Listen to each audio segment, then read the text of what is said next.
You don't need an hour-long routine. In just 10 minutes every morning, you can boost your joints, brain, and energy. Here's exactly what to do, step by step. Welcome to the most comprehensive guide on healthy aging you will ever experience. Today is day 2, and we are completely rebuilding your morning. Most people believe that stiffness, fatigue, and brain fog are inevitable consequences of turning 60, but science tells us that these are actually symptoms of a morning routine that fights against your biology rather than working with it. Over the next 30 minutes, we are going to deconstruct the first hour of your day into 5 distinct biological phases. We will explore the cellular mechanisms of hydration, the neurological impact of light, the physiological necessity of mobilization, and the hormonal balance required for mental peace. This is not just a list of tips. This is a biological reset button. Let's begin with step 1, the biology of waking up, mobilization, and circulation. The most critical moment of your entire day occurs the second you open your eyes, because your body has just spent the last 8 hours in a state of physiological hibernation, where your heart rate dropped, your body temperature lowered, and your blood pressure decreased to its absolute minimum to allow for deep tissue repair. However, this period of inactivity comes with a cost, which is the stagnation of fluids within your body, specifically the synovial fluid inside your joint capsules, which acts as a lubricant, and the interstitial fluids within your fascia, which acts as the connective web holding your muscles together. During sleep, these fluids become viscous and thick, almost like cold honey or glue, which is exactly why you feel stiff and creaky when you first wake up. It is not necessarily that your joints are damaged, it is that they are dry and the parts are grinding together without proper lubrication. If you make the mistake of jumping straight out of bed immediately upon waking, you are forcing a cold engine to run at high speed, which causes micro trauma to the tissues and creates a massive spike in stress on your cardiovascular system. Furthermore, rapid standing causes gravity to pull blood forcefully into your legs, and because your aging heart is still beating in a slow resting rhythm, it cannot pump that blood back up to the brain fast enough, leading to a condition called orthostatic hypotension, which is the leading cause of dizziness and falls in the bathroom for seniors. Therefore, step 1 is a process of horizontal mobilization that must happen before your feet ever touch the floor. While you are still lying on your back under the warmth of your covers, you must begin to manually pump the fluids through your system, starting at the furthest points from your heart. Begin with your feet by performing ankle pumps, where you slowly point your toes away from you like a ballerina to stretch the shins, and then pull your toes back hard toward your nose to stretch the calves. You must repeat this rhythmic pumping motion at least 20 to 30 times, because the calf muscles are often called the second heart of the body, and by contracting them, you are physically squeezing the veins in your lower legs to force the pooled, stagnant blood back up into the main circulatory system. Once you have activated the lower extremities, you must move to the hands by opening your fingers as wide as physically possible to stretch the skin of the palm, and then closing them into a tight fist, which helps to combat the fluid retention and arthritis pain that accumulates in the small joints of the fingers overnight. After the extremities are awake, you must address the hips and the lumbar spine, which are the areas most prone to injury in the morning. While remaining flat on your back, gently bend one knee, placing the foot flat on the mattress, and slowly slide that heel up towards your glutes, and then back down again in a controlled motion to lubricate the hip socket without the pressure of your body weight. Do this 5 times on each leg. Finally, before you sit up, you must perform a gentle spinal twist by keeping your shoulders flat on the mattress and letting your knees fall softly to the left side while you turn your head to the right and hold for a few seconds before switching sides. This wrings out the stiffness in the spine like a wet towel. When it is finally time to rise, do not do a sit-up, as this places immense pressure on cold spinal discs. Instead, use the log roll technique, where you roll onto your side, keeping your hips and shoulders aligned, and then use your arms to push your upper body upright while swinging your legs over the edge of the bed. Sit on the edge of the bed for a full 30 to 60 seconds, taking deep breaths to allow your blood pressure to equalize before you stand. This meticulous process ensures that when you finally stand up, your joints are lubricated, your brain is oxygenated, and your body is safe. Step 2. Deep cellular hydration, the spine and the brain. Once you are standing upright, your body enters a new phase of demand. But before you reach for the coffee pot or the tea kettle, you must understand that you are currently in a state of severe dehydration. During the night, you lose a significant amount of water simply through the act of breathing and through invisible perspiration. And for a person over the age of 60, this nightly water loss is critical because your body's total water content naturally decreases as part of the aging process. The most immediate victim of this dehydration is your spinal column, which consists of vertebrae separated by soft intervertebral discs that act as shock absorbers. These discs are comprised almost entirely of water, and during During the day, the relentless force of gravity squeezes the fluid out of them, making them flatter and making you physically shorter by the time you go to bed. The only time these discs can rehydrate and plump back up is when you are lying down sleeping, but they can only absorb fluid if there is systemic water available in your body. If you wake up and immediately drink coffee, which is a potent diuretic, you are signaling your kidneys to flush water out of your system, thereby taking a dehydrated body and making it even drier, which results in the spinal discs remaining flat and compressed, leading to chronic back pain and nerve pinching. Furthermore, your brain, which is 80% water, physically shrinks away from the skull when you are dehydrated, which pulls on the pain-sensitive membranes surrounding the brain, causing morning headaches and that feeling of brain fog or confusion that many seniors mistake for cognitive decline. Therefore, step 2 is the non-negotiable consumption of 12 to 16 ounces of water immediately upon rising. This water should not be ice cold because cold water shocks the vagus nerve and constricts the blood vessels in your stomach, which slows down digestion and metabolic waking. Instead, the water should be room temperature or slightly warm, which allows for rapid absorption into the bloodstream and gentle awakening of the gastrointestinal tract. To maximize the effectiveness of this morning flood, you should add a pinch of high-quality sea salt and a squeeze of fresh lemon juice. The lemon juice provides natural enzymes and acidity that primes the liver to dump toxins that have accumulated overnight, while the sea salt provides essential electrolytes like sodium and potassium, which act as transport mechanisms to carry the water molecule across the cell membrane and into the cell itself, rather than just passing through you as urine. You must visualize this water not just as a drink, but as a therapeutic tool that is traveling to your joints to create new synovial fluid, that is traveling to your blood to decrease its viscosity and reduce the workload on your heart, and that is traveling to your brain to expand the tissues and fire up your neurons. You should drink this water slowly and deliberately while standing or sitting quietly, and you must treat it as the toll you have to pay to earn your morning coffee. By prioritizing hydration before caffeine, you are protecting your kidneys, improving your digestion, and literally inflating the shock absorbers in your back to ensure that you can move through your day with less pain and more agility. Step 3. Optical signaling and circadian reset, the light. After mobilizing your joints and hydrating your cells, the third step involves setting the master clock of your brain, which controls every hormonal process in your body for the next 24 hours. Deep within the hypothalamus of your brain lies a tiny region called the suprachiasmatic nucleus, or SCN, which serves as your internal circadian pacemaker, ensuring that you feel alert during the day and sleepy at night. However, as we age, the optical system which feeds information to this clock begins to degrade because the lens of the eye becomes thicker and more yellow, which effectively filters out the blue light spectrum from the sun that is necessary to trigger the brain. This lack of clear light signals causes the circadian rhythm to drift, which is why so many seniors suffer from fragmented sleep patterns, waking up at 3 in the morning and feeling exhausted by early afternoon. To correct this, you must engage in a process called optical signaling within the first 30 to 60 minutes of waking up. This involves exposing your eyes to bright, natural daylight without the barrier of sunglasses and preferably without looking through a glass window, because glass filters out nearly 50% of the beneficial light spectrum. You must step outside onto a porch or stand by an open window or go into the garden for a minimum of 2 to 10 minutes, depending on the brightness of the day. When this high-lux light hits the specialized photoreceptor cells in your retina, called melanopsin ganglion cells, it sends an electrical signal directly to the SCN, which triggers a precise hormonal cascade. First, it commands the pineal gland to immediately cease the production of melatonin, which is the hormone that makes you groggy and clears away the remnants of sleep. Second, and more importantly, it triggers a healthy morning pulse of cortisol. While chronic stress cortisol is bad, this specific morning cortisol pulse is absolutely vital for healthy aging because it acts as the ignition switch for your immune system. It mobilizes glucose for energy, it reduces systemic inflammation, and it creates a state of focused alertness. This light exposure also starts a countdown timer in your brain that will determine exactly when you will fall asleep tonight, because the serotonin produced in the morning light is the chemical precursor to the melatonin you will need 16 hours later. If you live in a location with dark winters, or if you are housebound, you should simulate this effect by turning on every bright overhead light in your kitchen and perhaps investing in a specialized light therapy lamp that mimics the lux output of the sun. Do not underestimate the power of this step, because light is the most potent drug you can take for your energy levels. By anchoring your biology to the rising sun, you are telling your ancient evolutionary systems that the day has begun, which elevates your mood through dopamine release and sets you up for a deep restorative sleep when the night comes. times. Step 4.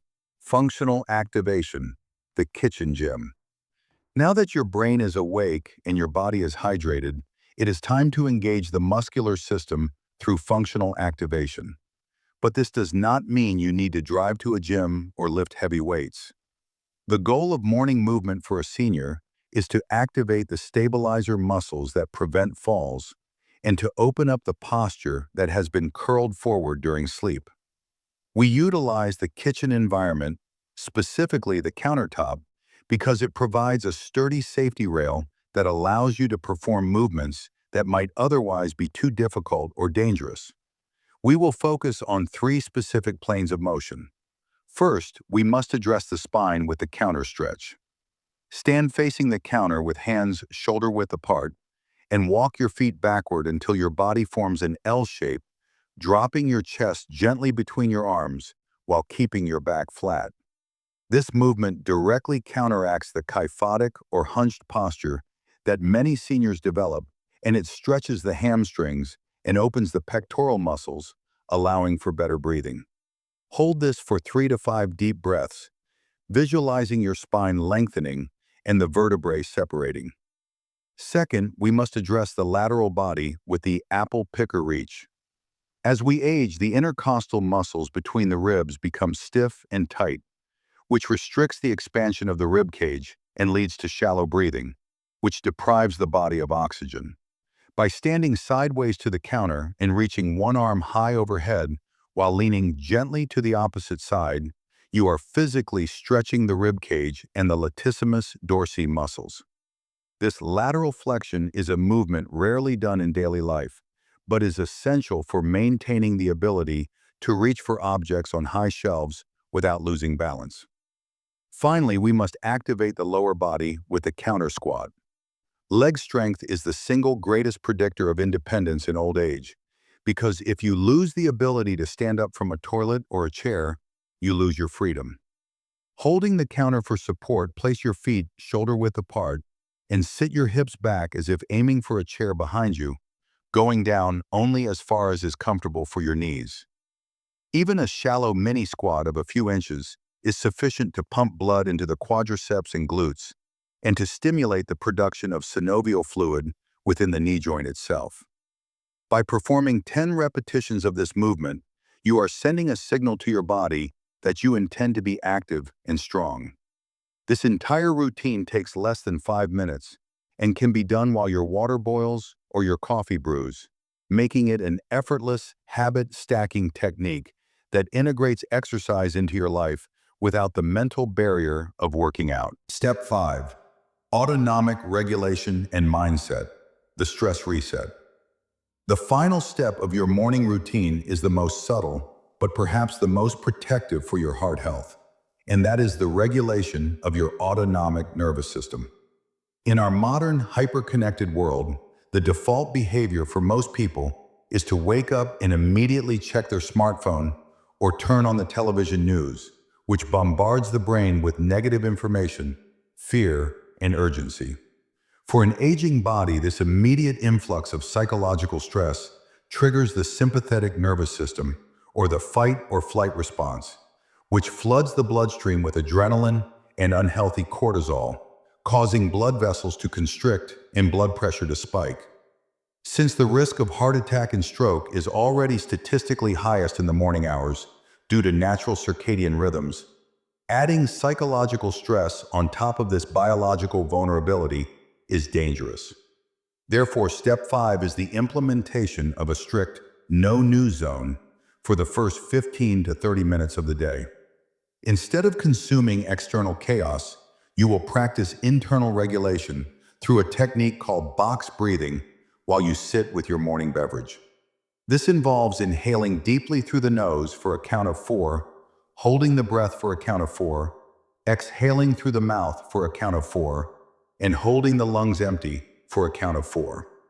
This specific rhythmic breathing pattern mechanically stimulates the vagus nerve, which acts as a brake on the stress response and forces the body into the parasympathetic or rest and digest state. While you are in this state of physiological calm, you will engage in a brief practice of active gratitude by identifying one specific thing you are thankful for. This is not just a spiritual practice, it is a biological one, because the feeling of gratitude triggers the release of DHEA, which is often called the anti-aging hormone, and it reduces the levels of cortisol in the blood. By consciously choosing to start your day in a state of peace rather than panic, you are building a buffer of resilience that will protect your mental health and your cardiovascular system throughout the rest of the day. You are essentially telling your body that you are safe, that you are in control, and that you are ready to face the world. This completes the morning circuit. You have mobilized your joints, hydrated your tissues, synchronized your clock, strengthened your muscles, and calmed your mind. This is the blueprint for vitality. Conclusion and call to action: your commitment to change.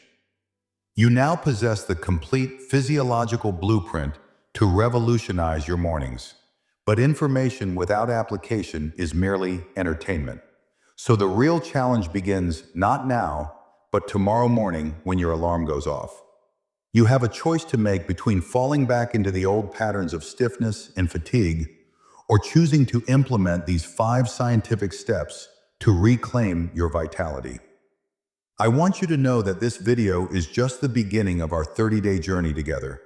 And if you found value in this deep dive into morning biology, then you absolutely cannot miss what we have prepared for day 3.